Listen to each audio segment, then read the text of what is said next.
शहर के सबसे पुराने पुस्तकालय में एक रहस्य छिपा था।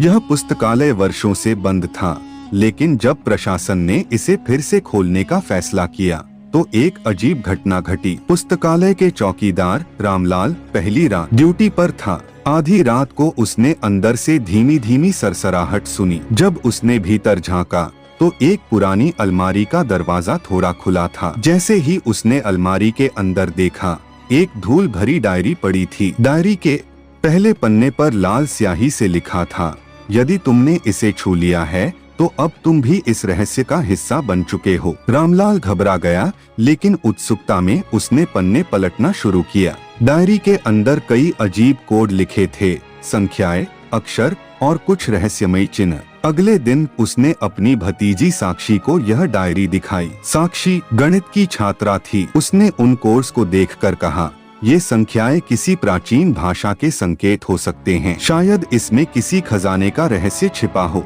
रामलाल और साक्षी ने उस कोड को हल करने की कोशिश की, लेकिन जैसे ही वे एक कोड को सुलझाने के करीब पहुंचे, अचानक पुस्तकालय की सारी लाइटें बंद हो गईं। चारों ओर घना अंधेरा छा गया। तभी एक ठंडी हवा चली और दीवार पर किसी के पैरों की परछाई दिखने लगी, लेकिन वहाँ कोई नहीं था। साक्षी ने डरते हुए रामलाल का हाथ पकड़ लिया।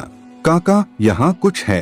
तभी एक धीमी आवाज आई, तुम लोग यहाँ क्या कर रहे हो? रामलाल ने कांपती आवाज में पूछा, कौन हो तुम? लेकिन जवाब में सिर्फ एक डरावना ठहाका सुनाई दिया। अचानक डायरी का एक पन्ना हवा में उड़कर गिरा और उस पर लिखा था, जो यहाँ रुका वो कभी वापस नहीं गया।